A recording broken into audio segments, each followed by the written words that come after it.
dans nos rues. Quand quelqu'un, un patient, je sais pas, tombe, fait une crise d'épilepsie, on dit souvent de ne pas verser l'eau.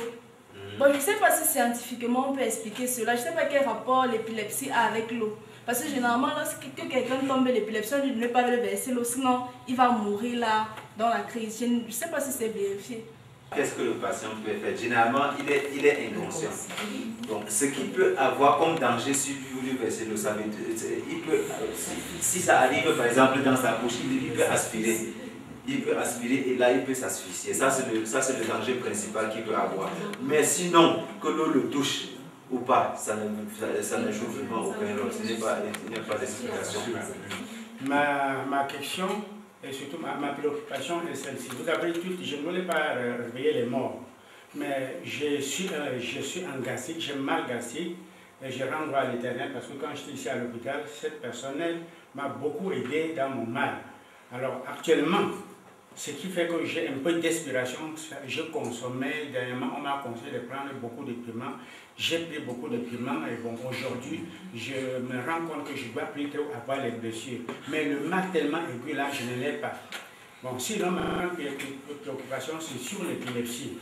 Merci parce que vous avez donc déjà donné la différence entre l'épilepsie et la crise. Alors ma question est donc de savoir, parce que je connais un enfant comme un voisin qui a été atteint de la méningite. Alors il a un côté paralysé. Est-ce que ce mal peut évoluer jusqu'à lui donner l'épilepsie, oui ou non? Alors c'est ça ce que je voulais donc savoir, si ça peut évoluer, parce qu'il y a des moments, bon lui il ne réfléchit pas normalement comme il se doit. Ma deuxième préoccupation, ici chez nous dans l'Ouest, alors on a toujours parlé donc des fétiches. Par exemple, l'arbre de paix, un certain arbre que vous connaissez, l'arbre de paix, quand on fétiche quelque chose, est-ce que vraiment ça peut avoir le rapport entre la maladie d'épilepsie ou quoi? Pour revenir à la gastrite, là, bon, parce que ce qu'on a dit tout à l'heure à la gastrite, also es gibt ja zwei Fragen. Erstmal zur Gastritis. Hat ja eine Gastritis, wo hier gut behandelt wurde, diagnostiziert, und dann hat man ihm gesagt, soll viel Schaf essen. So. Und jetzt hat den Eindruck, dass es schlechter geworden ist. So, das war nur nebenbei sozusagen. Ja. So, und die zweite Frage ist ja, ein Junge mit Zustand nach Meningitis und eine Hemiparese, kann das zu einer Epilepsie führen. Ja? Und la dernière question c'était encore quoi? Ja, und die es gibt ja so eine Aberglaube, dass man, vous allez encore répéter la dernière question là, avec l'arbre de paix, ça veut dire que c'était encore quoi là? C'est le fétiche. Oui, quelque chose qu'on a fétiché, quand les enfants tombent, alors on accuse, on accuse d'avoir volé quelque chose fétiché avec l'arbre. Alors que scientifiquement, est-ce qu'il y a un rapport en réalité en ce sens? Also, ich weiß es nicht. Also, meint zum Beispiel, es gibt ja so einen Aberglaube, dass es gibt ja eine traditionelle Art, Gegenstände oder Sachen zu schützen, gegen Diebstahl und sowas. Und wenn ein Kind dann das trotzdem stillt, dann kriegt er eine Epilepsie, ob das stimmt oder nicht. Also so eine Art, wo viele Leute nicht glauben, dass die Epilepsie, denn sie denken, die Epilepsie wird ja oder sowas. Aber er soll nicht mehr scharf essen. Das steht fest. Dans tous les cas, en ce qui concerne la gastrite, tant bien que lui ou moi, on est de l'avis que le piment ne soigne pas la gastrite. On ne peut pas s'expliquer. On ne peut pas confirmer. Parce qu'il n'y a pas d'études vraiment scientifiques qui le démontrent. Mais d'après les observations, la tendance est plutôt que le piment la nutrition très épicée pouvait plutôt aggraver ou bien causer même les gastrites. En ce qui concerne l'épilepsie, le jeune homme qui a fait une méningite, j'ai dit tout à l'heure que l'épilepsie symptomatique peut être causée soit par des tumeurs, soit par des destructions ischémiques ou bien hémorragiques du cerveau, ou alors par des infections, que ce soit encéphalite ou alors méningite. Méningite, c'est l'infection des méninges. Des méninges, c'est-à-dire que des peaux du cerveau, et l'encéphalite, c'est l'infection des cellules nerveuses même. Donc ça veut dire que ce n'est pas la maladie qui va évoluer. Ça veut dire qu'il a déjà fait sa méningite, ça fait longtemps. Et s'il a même une hémiplégie, je parle du fait que c'est une encéphalite qu'il a eue. Bon, maintenant, il a eu une encéphalite, ça veut dire qu'il y a dans le cerveau des plaies, c'est-à-dire que des narines, des cicatrices. Il y a des cicatrices. Qu'il y a des cicatrices qui sont restées dans le cerveau. Ça veut dire qu'il y a des cellules nerveuses qui sont détruites, qui sont mortes, et à partir de là où il y a ces cicatrices-là, à tout moment, il peut y avoir des décharges incontrôlées qui provoquent une crise. Donc ça ne sera pas que l'encéphalite ou bien la méningite qu'il a eu dans le passé a évolué. Non, ça sera une conséquence, un symptôme de ça. Et en ce qui concerne maintenant les fétiches, vraiment, je ne peux vous expliquer que ce que moi j'ai appris. En ce qui concerne les fétiches, bon, moi, personnellement, j'y crois ou pas, je ne connais pas. S'il vous plaît, d'un démon qui s'incarne au patient pour le lui faire ce mal. Est-ce que la science peut vraiment en connaître quelque chose? Non. Et encore plus, ma dernière question est de savoir, est-ce que ce mal de méningite a le rapport entre le cœur et le cerveau? Est-ce que ça a un rapport entre le cœur et le cerveau? Bon, les possibilités. Je ne sais pas comment ça a commencé, depuis quand il l'a eu et quelle était la cause. Toujours est-il qu'il y a des patients qui, à partir d'une infection des valves cardiaques, peuvent avoir une infection cérébrale. Puisque le sang qui va dans le cerveau, ça passe toujours par le cœur, ça vient toujours du cœur. Et donc, si à partir de là, il y a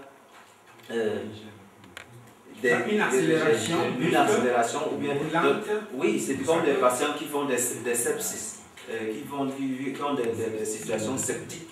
Ça veut dire que ça part de quelque part et ça s'éparpille dans tout le corps. Donc, tout comme cette situation-là, ça peut être partie du cœur et selon le fonctionnement. Je ne sais pas comment c'est arrivé. Bon. Merci beaucoup. Je suis satisfait de mes questions. Mais, pour revenir aux situations mystiques et tout, moi, j'entends toujours que depuis qu'il est parti là-bas, il est revenu, il a recommencé à faire des crises. Tout à fait. Vous allez voir un jeune homme de 23 ans ou bien de 18 ans qui a une prédisposition de développer une épilepsie. Ça veut dire qu'un jour ou l'autre, il devait peut-être commencer avec ses crises. Si par coïncidence, le jour où il a sa première crise, il est quitté de Barou, il est parti à Bafoussam, on va dire que c'est dans le taxi là qu'on lui a lancé. C'est ce que moi je constate. Bon, oui, on va dire que c'est dans le taxi à Bafoussam qu'on lui a lancé ça. Il était ici, il n'avait jamais rien eu. Donc c'est toujours... Ou alors quelqu'un qui a eu son AVC, il y a de cela 5 ans. Et il vivait paisiblement à Douala. Bon, un jour, il rend visite à son grand-père à Bangou. Et arrivé là-bas, il a une crise d'épilepsie. Depuis qu'il est parti chez le vieux là, il a commencé à faire des crises. Bon, donc il y a souvent des coïncidences, des circonstances qui chez certains patients, arrivent et qu'on trouve de ça quelque chose de mystique. Je ne veux pas dire que le mystique n'existe pas. Moi, j'essaie seulement d'expliquer certaines choses d'une manière scientifique, ce que je connais. Merci de m'avoir passé la parole. Je m'excuse d'être venu en retard. Donc, je prends mon cas personnel. J'avais un peu souffert d'un mal pareil. Le mal avait commencé quand je faisais classe de 4e en 92, par les vertiges. Après, also 92 hat angefangen mit Schwindel. Ja. Oui, après ça continuait. Donc quand j'avais les vertiges, le mal de tête suivait. Et le mal commençait régulièrement dans le sommeil. Meistens im Schlaf. Dans le sommeil. Donc constamment ça grandissait, ça grandissait. Et on a fait l'électroencéphalogramme. C'était négatif. Après, je prenais le phénobarbital. Le mal continuait toujours. Ça grandissait toujours. On m'a aussi associé carbamazépine. Ça a toujours continué. Finalement, j'ai laissé les produits. Et je vois que jusqu'à peut-être 1 an plus, je n'en souffre plus. Je ne sais pas, docteur. Bon, sans me faire ici, mais sans savoir les détails, je me dis que probablement le diagnostic était faux. Et ce n'est pas rare. Le diagnostic de l'épilepsie. Donc on n'aurait même pas dû vous donner que ce soit le phénobarbital ou la carbamazépine. Je veux savoir parce que de plus en plus ici chez nous maintenant, nous avons des phénomènes de jeunes filles qui subitement en classe tombent et commencent à faire des contractions. On les amène chez nous, ils font après, elles se calment, elles repartent, on traite, elles repartent, elles reviennent quelque temps après un phénomène. Bon, on dit que c'est la transe, je ne sais pas. C'est pas là où on... Surtout le phénomène, je complète, surtout le phénomène est que ça prend toute la place. C'est-à-dire que ce n'est pas seulement un individu. Aujourd'hui c'est tel, puis c'est tel, puis c'est un peu toute la place. Donc ça n'entre pas trop dans les schémas classiques. Ils ont touché un abcès complexe. Moi, parce que j'ai récemment traduit avant de répondre. Oui, je chercher à d'abord. Ok. Ce problème, c'est souvent au début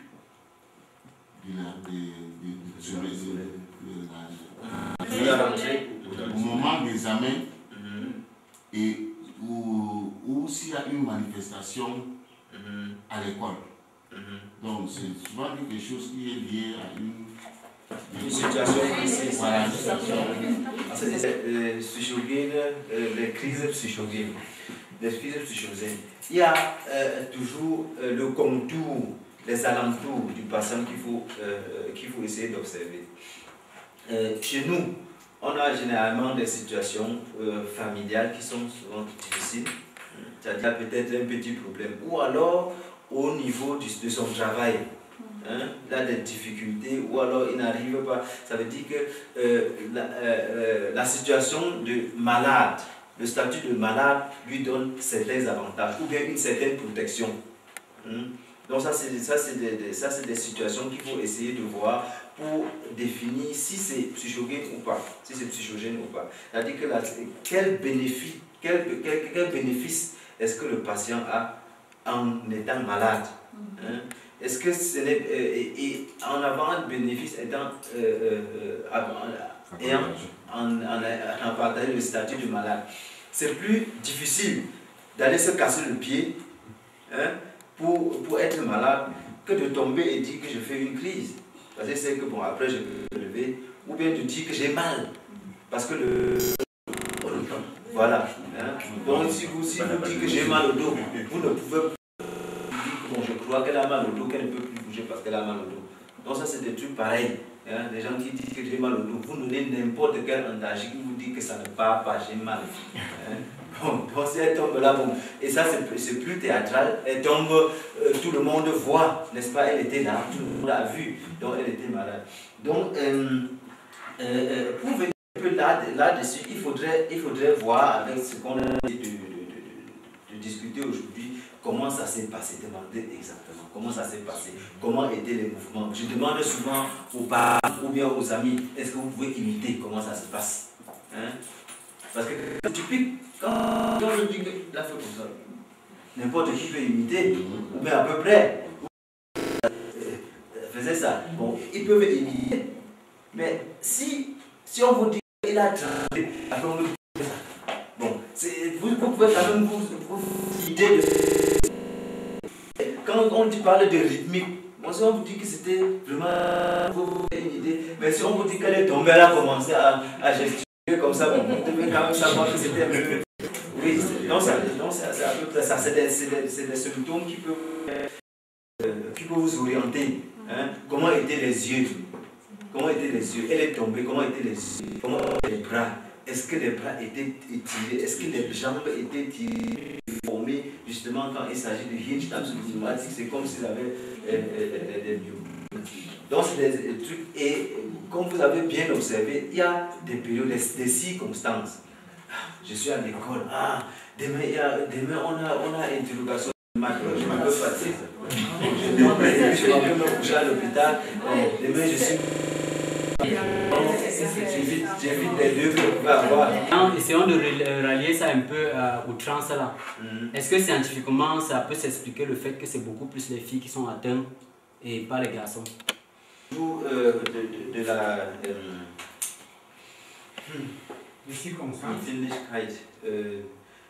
De la sensibilité de chaque personne. Hein? Si peut-être les garçons sont peut-être plus braves, ils peuvent plus supporter une certaine situation que les filles à ce moment-là, bon, c'est là où vous allez avoir une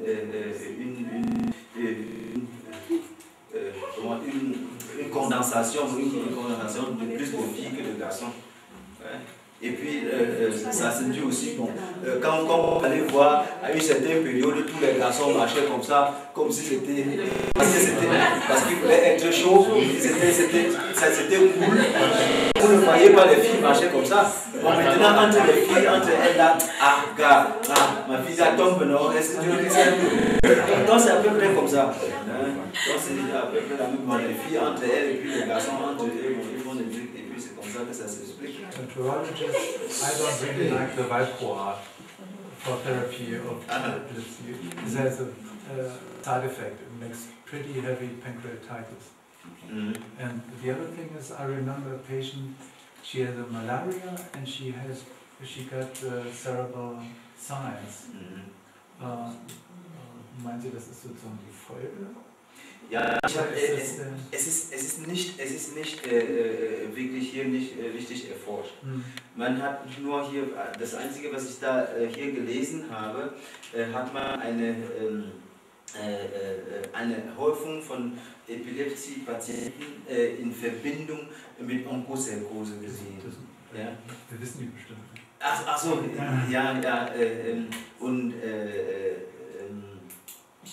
jetzt habe ich den Fall verloren. Il disait que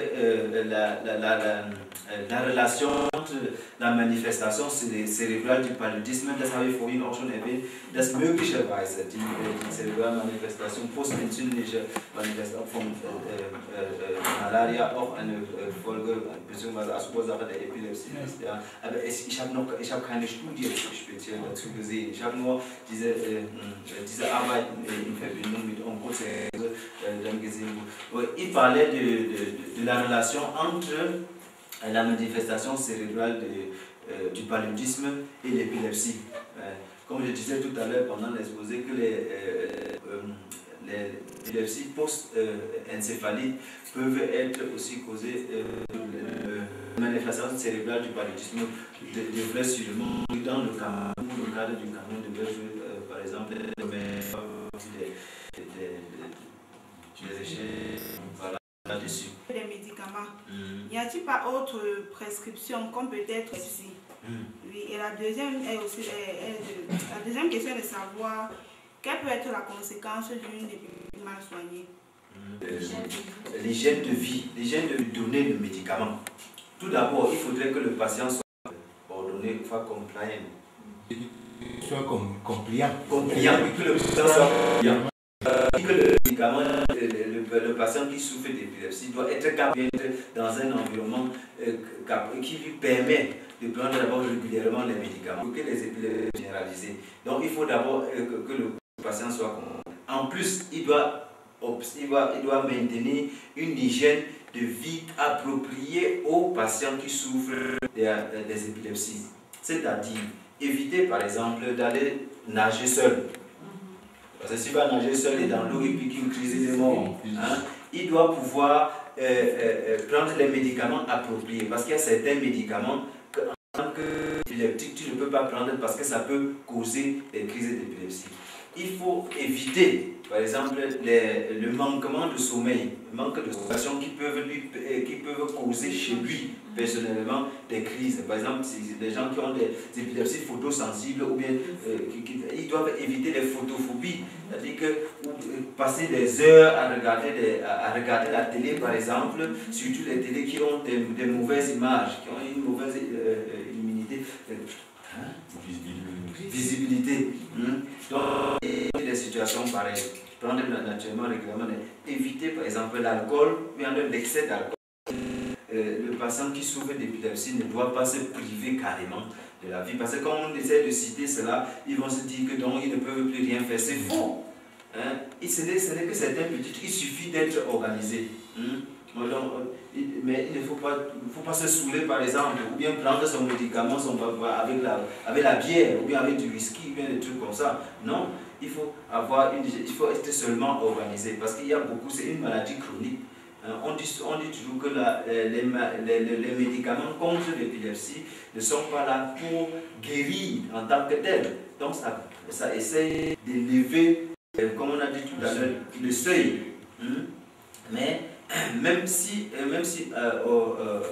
sous anti-épileptique, ils n'ont pas de crise, ça veut dire ça calme seulement, ça calme en principe. Même si après 5 ans ou bien 10 ans, on réussit à baisser et à arrêter le traitement médicamenteux, à tout moment ça peut recommencer.